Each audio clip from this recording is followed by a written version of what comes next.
You know what I mean? Like, I'm just really Curtis. Yes. I'm Curtis Kofke. Ding! Ding! But Kenan and I kind of discovered is the social piece that we are missing. You still want me almost to need you more than I actually do. You're fugly. Okay. I hate the fact that you think you have to be a coping mechanism for me, right? I will tell Seth, hey, can you please put that coat over there, put that in the closet? And he will interpret it as, what, does she think I'm an idiot? Like I'm not going to put it in the closet? What? Oh, Tina is my favorite person. She's my favorite. I know her more. I've known her longer. I stayed in a house with her. You haven't. I went to grad school with her. They wanted to know more about EMDR. And I will say, when Seth started going, he hated my freaking guts because of it. So that was weird. Are you ready to kick? Hey. Hello and welcome to the Anatomy of Marriage podcast. I'm your co-host, Seth, and this is Melanie Studley. The real host, apparently, right? And today we're talking about, today we're continuing our conversation from last week and sharing a few things about, again, sort of more of what's going on.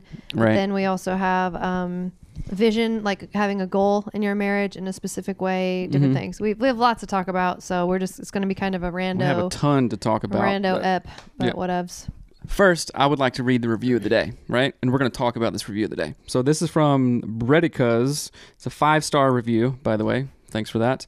This has been a wonderful experience to listen to. I'm a 45-year-old husband who is knee-deep in a completely affectionless marriage. My wife, for many of the same reasons, has pretty much checked out of our marriage and everything but leaving. I've been on the cusp of walking out for years now, but this podcast gives me hope and comfort. The authenticity is what touches me, and for everyone who reviewed by complaining that there's too much personal talk and not enough educational content, parentheses, which is utter BS, and you should be ashamed of yourselves because it has been completely fascinating. Thanks, man. You got our back. I'm convinced you are not going through the gut-wrenching pain that is a broken marriage.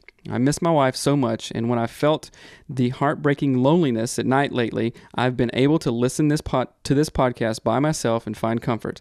So, thank you, Mel and Seth. I want to hang out with you guys now because you've shared so much personal stuff that I feel like I know you because so much of your story is my story. Thank you both. 10 stars. And that's in all caps, the end. Thank you both. Yeah. 10 stars, all caps.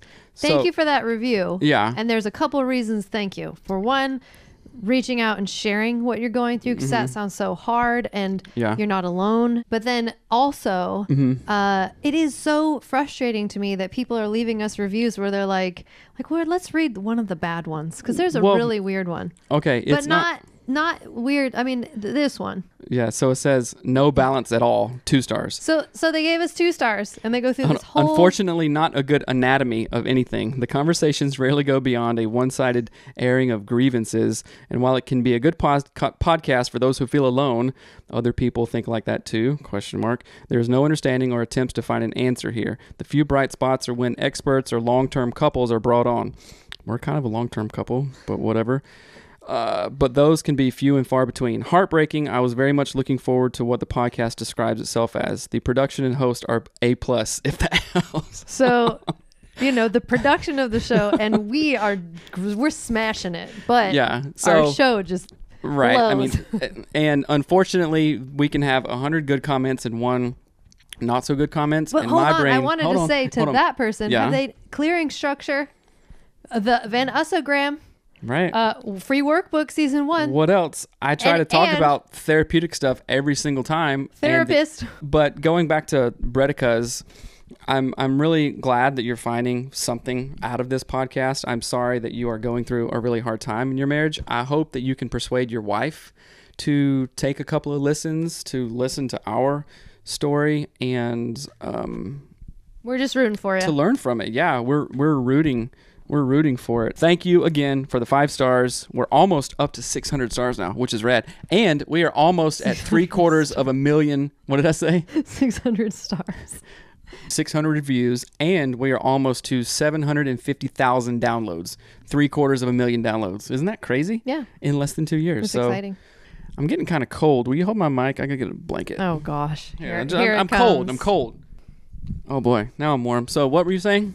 What are you wearing? I'm wearing a deer carpet that I that's what Hattie calls it, the deer carpet. Our 6-year-old that I killed myself and skinned it myself, and we had it tanned. So there you go. Very classic. It's exciting. Classic. Actually, that's really warm. So yeah. Okay, let's dive into the cliffhanger of an episode that we left you guys with last week. And what do you want to do? Like reassure people or like talk about our experience of last week? Well, I mean, I think we should talk about our experience just in general with what we've been going through lately. It's like I feel like there's, in the way that I look at it, in the whole of our relationship lately, it's like I feel like there's this imbalance where you still want me almost to need you more than I actually do.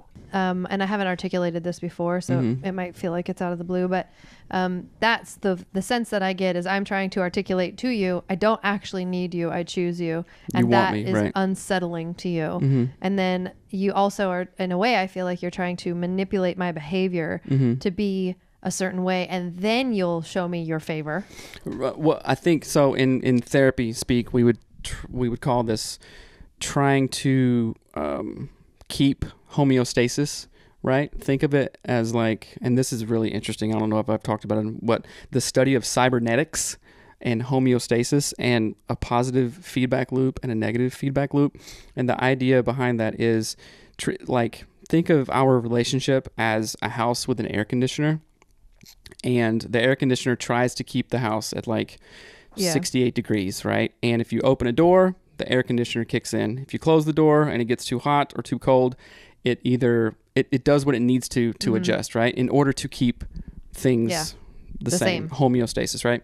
So relationships are actually no different. Homeostatic.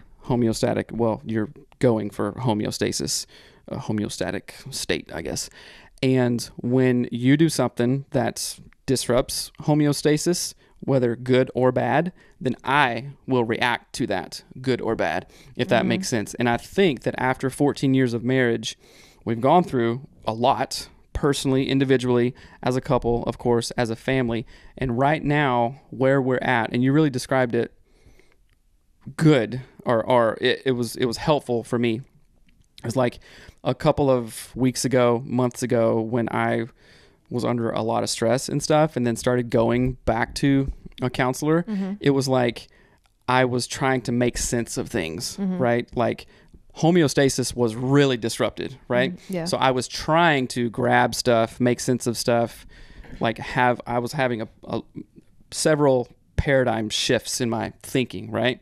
And you said something else, and I don't remember what it was, but it was really, you said it's like you're here and you're fighting not to go towards this new because it's like scary and kind of unknown kind of thing. But you were like, and I see that is where we're heading, but it's like a slow process. You know, it's almost like I feel like on a snowboard on a really steep hill that like I'm slowly, like glacier speed, doing like this, and I'm okay with it. I'm not scared, but it's like just there's so much tension and like stress there. Does that make sense? What do you feel about that? About how you perceive it? Well, no, not even how I perceive it, but like the homeostasis of our marriage right now. I feel like that's a correct assessment, that there is that homeostasis, but the homeostasis is not healthy.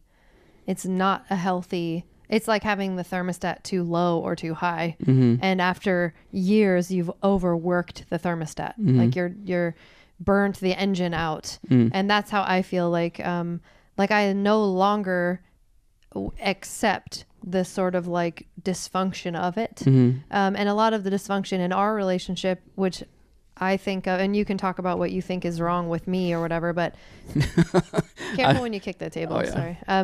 I don't mean that in a funny way. Like I'm saying, because I'm going to say something that I think you've been doing that's not healthy, but you're so used to doing it that you don't see that it's unhealthy. And it's like the manipulation or attempted manipulation of other people's actions. So like, if I smile at you, you'll be happy. But if I don't smile at you, you're upset. And when you require me to actually modify my behavior because you can't modify your own behavior, right, that says a lot. And I read that parenting thing recently that was talking about with kids, like if you get mad at your kids all the time and their behavior, you're saying, if you're good, then I'm happy. If you're bad, then I'm upset. Conditional, right. And that is it teaches your children that you as the adult do not have sort of agency over your own emotional state. And that's actually the article I read that triggered this whole like eye-opening moment of, which was literally like just days ago, wasn't that long ago. Right.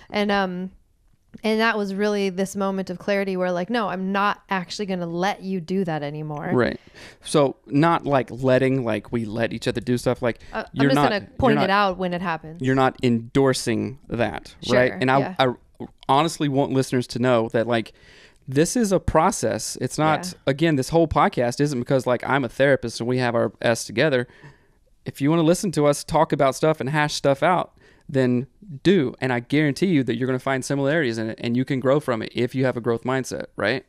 So continue. Yeah. And that's the thing that I want to say, but the term sounds so weird. I put my foot down, but it's like, in a way, I'm just letting you know.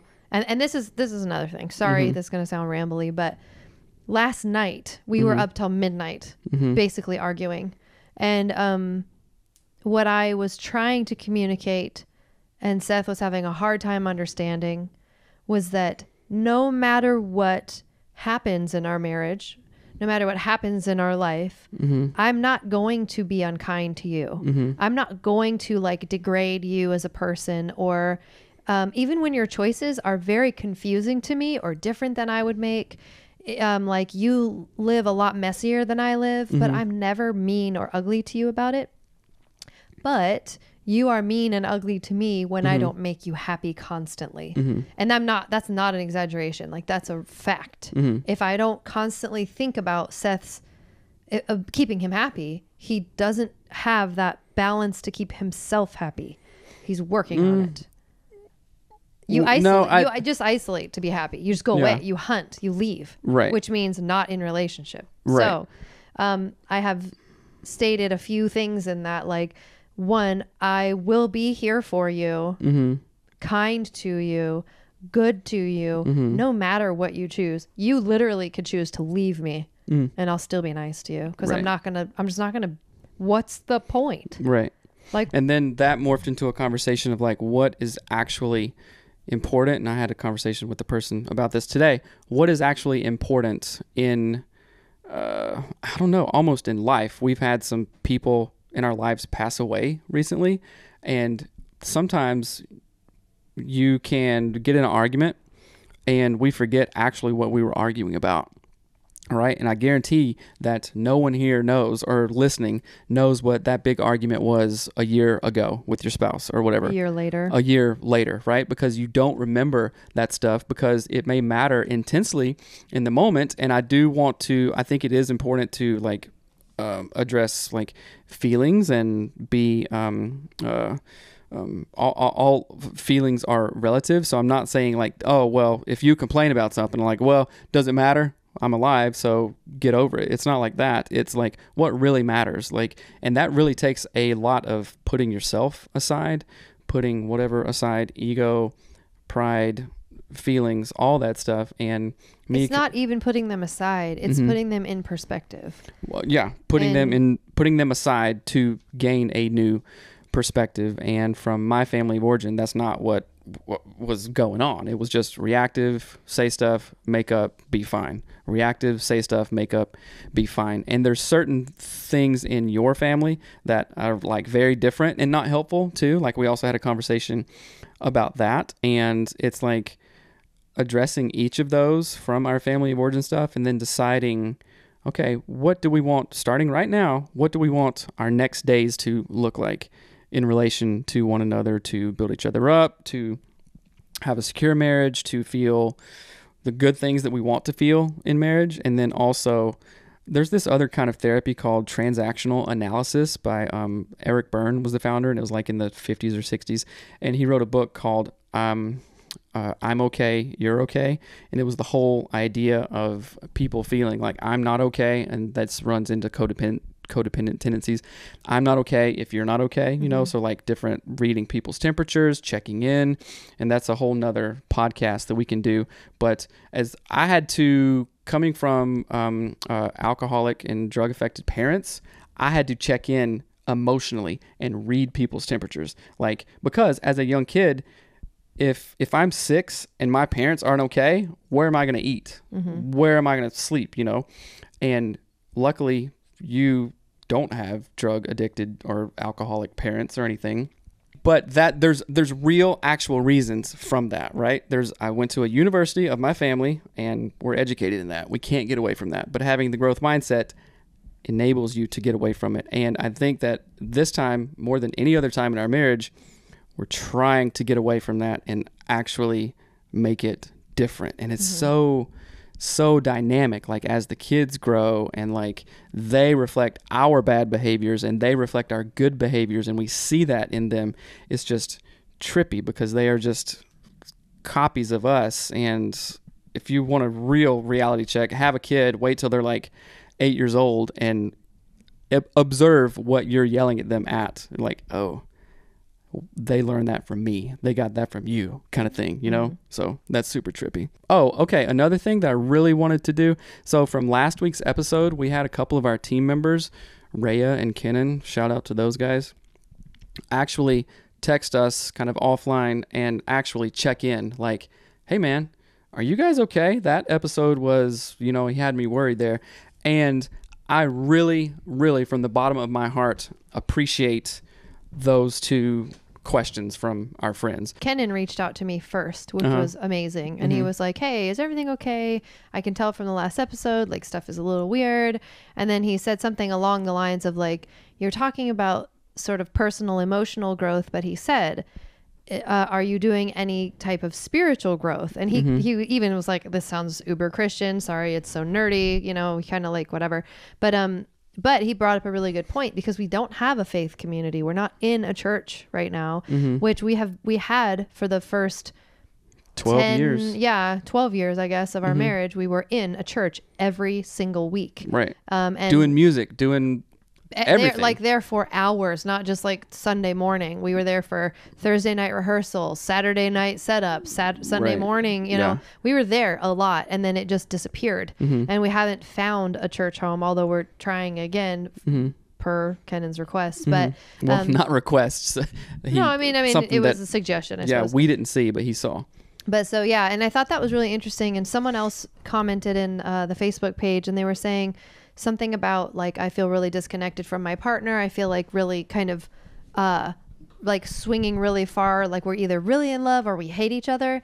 And the thing that came to mind was that third thing, that like bigger sort of, do you have a faith connection or I mean, that it could be like, we go on hikes together, we do yoga together, we do church together. It just is a thing that's shared, not either one of you. Right. It's both of you together.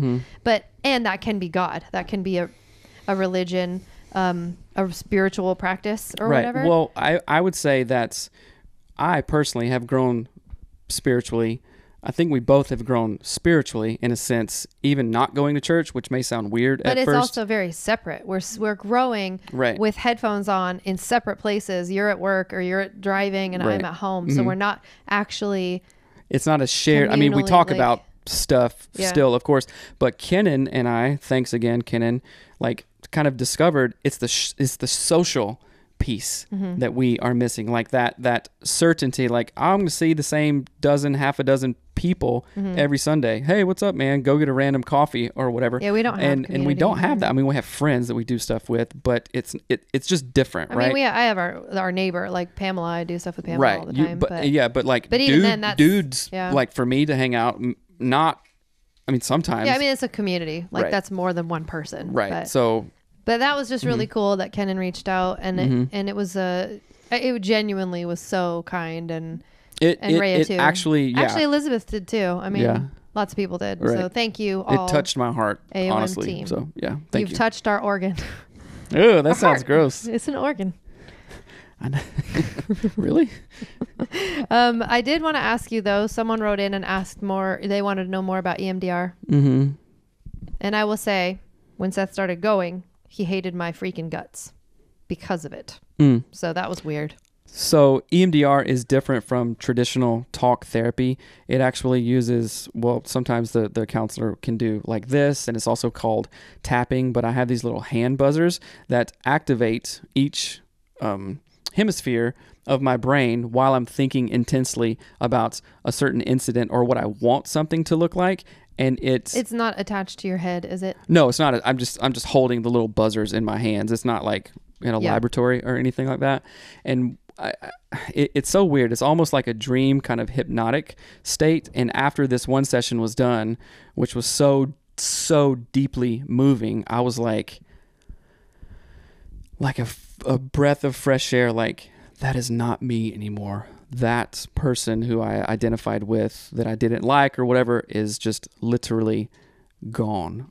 And it was so amazing. Like, I honestly can't really speak highly.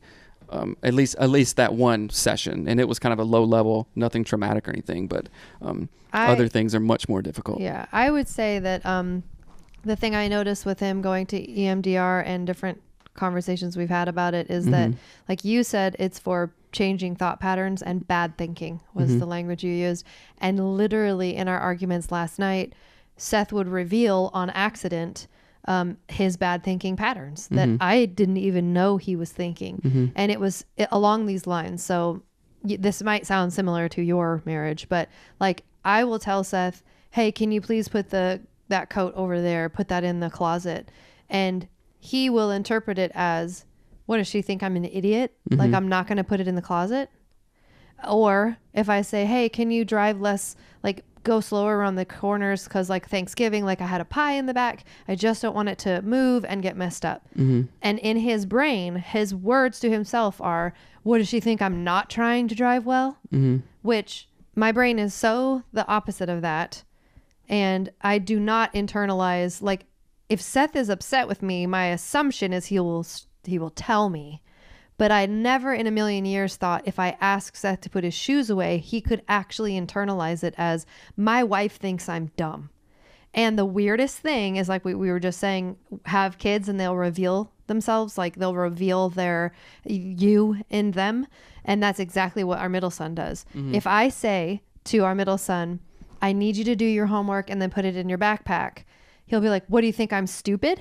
Like, he'll actually say it to me. And I have started saying to him and you're the one who said that, not me. Right. And so I want to just give that example so people are understanding what it really looks like in our relationship. So I think, because I had a conversation with a coworker today about this, and I wasn't like commiserating on our problems or anything. It was like it was a real, like an actual conversation. And she said, oh, I know who it was. Yeah.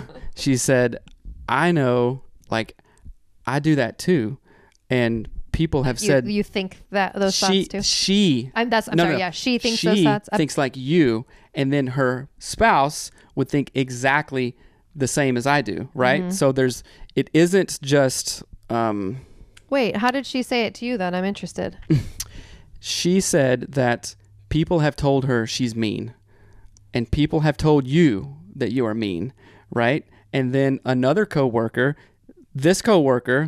call her L, said another coworker said, people say I'm mean too. And then my husband like tells me that I'm mean. Why can't you just be nice, right? I'm like, are you freaking kidding right now? So like 3 women that I know act the same and their spouses say the same thing and interpret. I think it is like, it's not a thing where you just like have it figured out and are so done with like baby and like coddling or whatever. I think it is very common kind of thing. And I think that you get really frustrated because you may think that like that our middle kid and I just do it. But I think there is more to it, I guess. I don't judge you at all for it. No, I know. I'm not I don't saying, even know what you're saying. I'm not saying that you judge or anything. I'm saying that I think that this same argument or tension that we have is very relatable to other other couples, Yeah, right? and So like we're like, okay, so what does that mean? And this conversation is like, what does it mean? And okay, so how can that kind of change? And I'm not sure that I have an answer. Well, last night we resolved.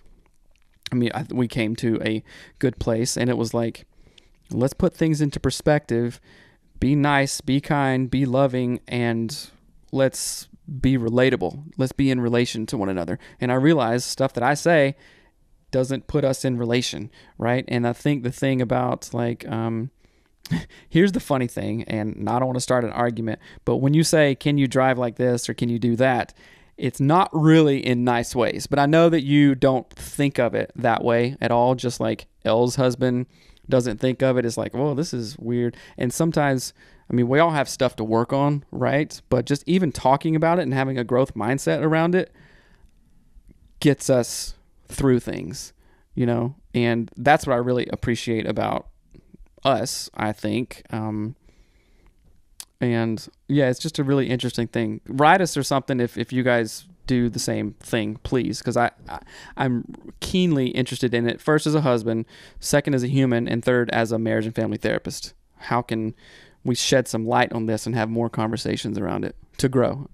Well, I'm going to kind of counter argue a little bit this thought. Imagine that. Because I think that this to me reads like, and I could be wrong, so Dr. Tina Shermer Sellers, text me if I'm wrong. I know what you're going to say. She listens to the pod, y'all. What? Oh, Tina is my favorite person. She's my favorite. I know her more. I've known her longer. I stayed in a house with her. You haven't. I went to grad school with her. But Melanie's veins just popped out. The thing that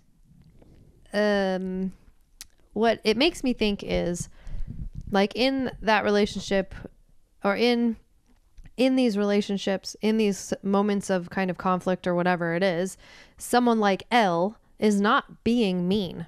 She's being very straightforward. Maybe practical and logical, like you were saying last night. You're like, if she I only was put a logic man, on would everything. you care? If she was a man, would you be like, oh, Mr. L is so mean?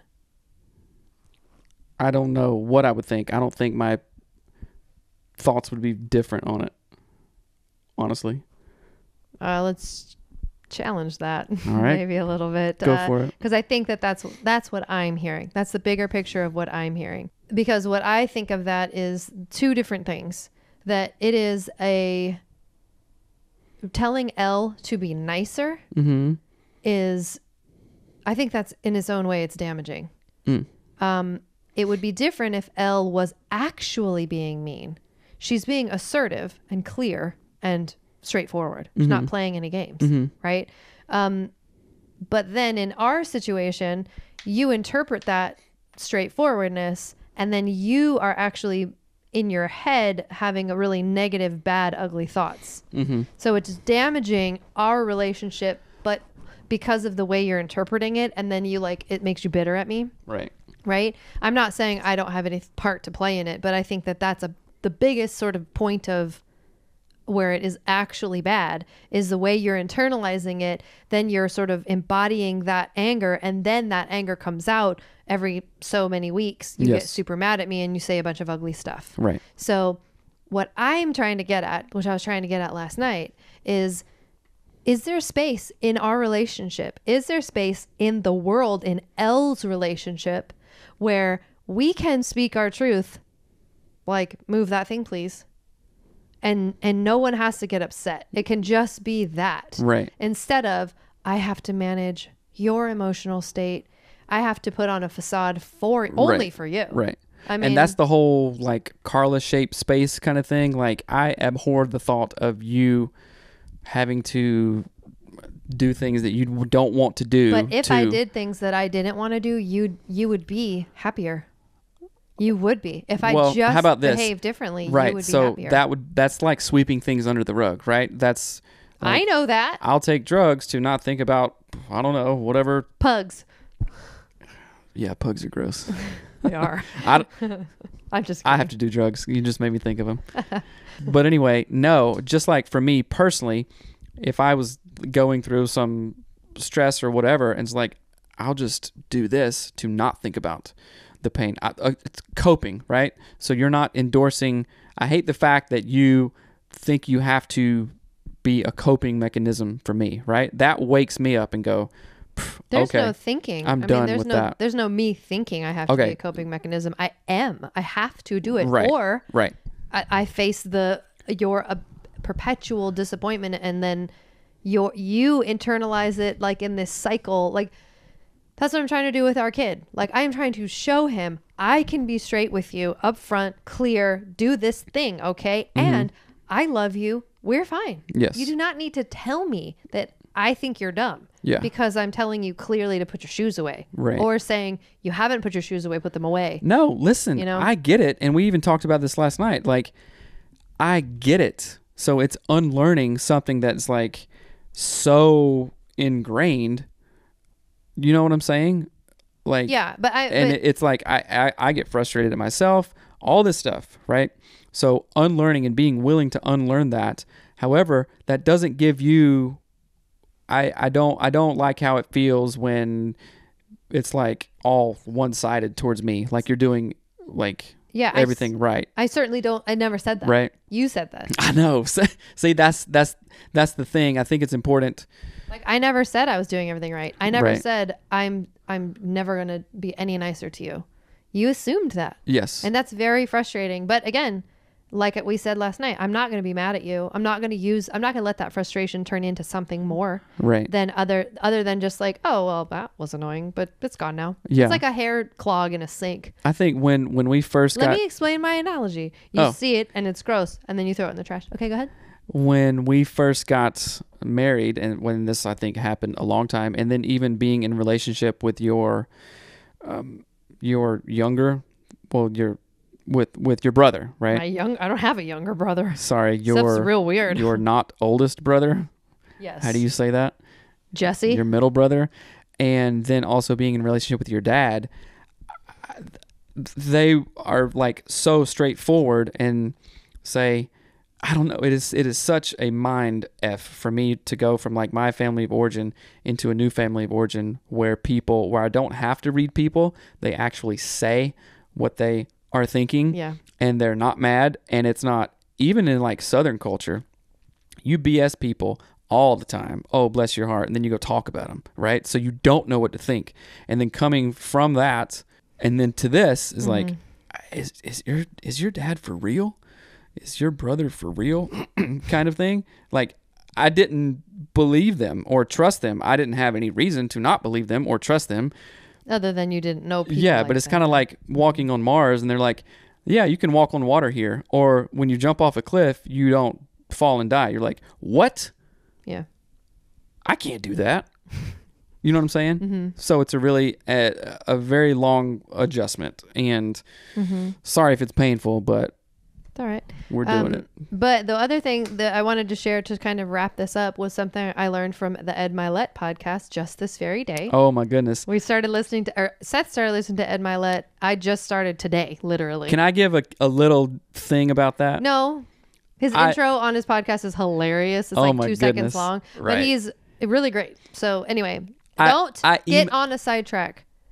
Do not. You can tell me later. We might have him on the show. If he comes onto the show, that would be amazing. Welcome to the Ed Millette Show. Are you ready to kick?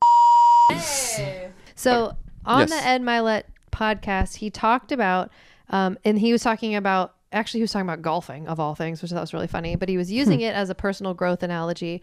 And he was saying that in our lives, a lot of times we just like work hard and we try to make money and we try to have nice things. We just start working. We don't know what we don't know what we need to do. We just start working. We get a job, we get a house, we have children, we whatever. Right. And he's like, but we have no goal or vision for what we want. And he used this analogy, which I loved. He was like, it's like getting all the pieces to a puzzle, but never getting the picture. He's like, if you have 1,000-piece puzzle and you do not know what the picture is, yes, you can actually complete the puzzle, but it will take you forever. That's right. And you'll be frustrated and you'll do it wrong and you'll have to start over and you'll get discouraged. You'll want to give up. And he says, but when you have the picture, then you know what to build for. And then Andy goes, then you know when you've actually achieved the things you wanted to achieve. Wow. Right? So on every level, whether that's diet, whether that's relationship, whether that's parenting, financial, but it made me think of last night, one of the things we kind of talked about, and I hadn't listened to the episode yet, but it's like, I said, remember when I said, I was like, what do we actually want? Let's stop talking about what we're upset about. Let's think about what we actually want. Yes. And I said something along the lines of like, I want to be able to tell you to put your clothes away without you getting emotionally wounded or defensive or getting scared or getting hurt, because that's what happens. But what I want to see is, even if I'm ugly to Seth, which I'm just Frank, I guess. I'm Franklin. You're fugly. Okay. But like, you know what I mean? Like, I'm just really Curtis. Yes. I'm Curtis Kofke. Ding. Ding. But like, I'm really short with you. And I just want to keep on saying jokes. But I am actually not being unkind to you. And in those moments, what I want to see is if I actually hurt Seth's feelings, like I'm like, stop driving like that, which I don't do. But if I were to do that, I would love for him to be strong enough, secure enough in himself to go, hey, that wasn't nice. I'll drive better. Right. And or what if I said, hey, that hurt my feelings. I'm not mad at you, but watch how you talk to me. That's not cool. Yes. Like, that's fine. Right. As long as you stay like centered on the teeter-totter thing we talked about last time. That's right. Like, balance right in the middle. Like, I just need consistency because we're teaching our children where they're just seeing this pattern like over and over again. Right. But so that was the thing, the Ed Millette thing that I wanted to bring up, was the having an actual vision for even just communicating, like having a vision for how you communicate. I will communicate kindly, not sarcastically, without criticism, and frankly. I won't play games or something like that. So let's make an intervention out of that, because that is a really, really good talking point. Like a vision? Make what do you mean? Anatomy of marriage a vision board kind of thing. A Ouija board? No, God, no. I love Ouija boards. And Cut don't that write out. me. I think they're cool looking. Don't text me and say, you do Ouija. Anyway, what's the intervention? I'm more pure than you. The Ouija-vention? An intervention, kind of like what Ed Millette is talking about. What kind of person do you want to be? Like, what is your envision? What does your puzzle look like for yourself? What does your puzzle look like for your marriage? What does your puzzle look like for your family? Now, go gather the pieces and put them together. If you don't have a piece, go read a book. We don't have any excuses for something that we think we should have excuses for. Like, there's any kind of knowledge out there that you want, and most of it's free. Podcasts, books, whatever. So what is the puzzle piece, and what puzzle piece do you need to create your vision on that? And I was going to say something. What, you said that all backwards. What vision do you need to create the puzzle from? That's right. So start with the vision. That's a really good thing. But I want to be really clear in saying this, the more specific, the better. Because even today I texted you because I realized we don't connect very often. Just like, we don't have a space in our house. Our house isn't very big, and in that way we have to have smaller furniture so it looks nice. Yeah. And so I texted Seth and I was like, hey, what are you going to read it, or what are you doing? Yeah. She texted me this, and I think this is just real time. One's a long one. She texted me, what is your favorite way to hang out with me that makes you the happiest? Where are we? What are we doing? What is the seating like, etc. Right? And I said, okay, this is cool. But let me tell you why I was asking, because it was like, I wanted to know, because I realized we're lacking this connection, because one of the things that bothers me about our house, or whatever, not bothers, but is that there isn't a great comfortable space to sit together. If we're on the couch, there's often kids all over us. And then even then our couch isn't super cuddly, cozy. And so I was like, oh, I wonder if we could sort of manufacture, is that the right word? Yeah. Like manufacture a cozy cuddle time. Create and facilitate and be intentional about it. And I think that would be important. Right. In our relationship. That's funny, because I had a a conversation today with the same person about intentionality, and we know we should do these things. It's not that we know, and so in therapy, we have treatment plans, right? And sometimes we say, oh, I got to get a treatment plan going. Oh man, just the treatment plan. If I know I should, and if I get a treatment plan, then things will change. We're asking the wrong question. What are you going to put on the treatment plan to get your goal, right? To get your, 3 objectives on your treatment plan to get that goal. And that is brilliant that it starts out with, what does your end puzzle piece look like? Yeah. What does it look like? Not puzzle piece. What is your puzzle end piece is one piece. That's right. Seth doesn't do puzzles very often. I don't like puzzles. I so love them. Can I read this other one? Sure. Okay, and this one is long. And I said, yeah, let me think about it in a minute. She says, of course, take your time. It is just occurring to me that I don't feel like you and I have a way to hang out and connect that I enjoy space-wise, if that makes sense. Like when we are sitting on the couch, that means we're watching TV, so we're not really connecting, and then usually the kids are all over us. And otherwise, it's just sitting on the bed, which is not comfortable either. I want to figure out a way to create a vision, what's your puzzle, for what we want or connecting time to look like. And I'm not talking about sex. And then she says, guess where I got the inspiration from? It rhymes with Fred Pilot. Pilot. Ed Milet. Fred Pilot, Ed Milet. Fred Pilot. Right. So, and I wrote her something back. Did you read it? Yeah. Okay. Yeah, the Google Doc. But right. I do think it's really important that you get hyper specific about the thing, what it actually looks like. So there's another thing too I haven't even talked about. Like one of the things I've always really wanted is basically a hot tub. I love hot tubs. I love like sitting in a space like that one that, remember when we went out to Bainbridge Island or on your birthday or whatever, like on that little awesome. Tiny deck. It was just tiny. Yeah. But it's like just having a space where you're like the only goal, you're not watching something, you're not playing something, you're literally just sitting and being warm. It's the best. It's creating a space where this is the only thing you do there. Yeah. Right? And it's like you sit there. Ta-da. Bleh. Yeah. And I have always thought, because again, our house is very little. It was built in 1958. And so the refrigerators, the bathrooms are really tiny. They're not fancy, pretty. They're not pretty at all. And you've always talked about wanting like a big shower master bathroom and a big area, bathtub. Even that the kids could go, like there's just like a fun hangout space, because that would be amazing. And every time I think of what do I want, it's that. It's always I'd rather take a bath with you than the kids. I mean, I'm just saying like that the kids could hang out in it too. I know. And, right. But so that is very specific, but I think it's really important. And I have literally not shared that. I haven't shared sort of the entire dream around it with you. Right. Because I know that would cost a fortune and we don't have a fortune. So go to patreon.com to support our spa fund. Yeah, that's right. Spa fund. Spoffund. That's a Danish dish they're going to cook on the Great British Baking Show. Spoffund. Sounds like one. But yeah, so be really specific. So not just what you want your marriage to look like. What do you want the way you talk to each other in your marriage to look like in conflict? When you're mad. Conflict. Or when you're stressed out, because that was another thing. When I fly, I used to like cry and break down and get really stressed out, and I would get mad at Seth and I would blame him. Why are we like I would just why did you book this flight? This is the worst. I'm like, you said it was fine. I know. I would get really stressed out and then I would like vomit my anger onto Seth.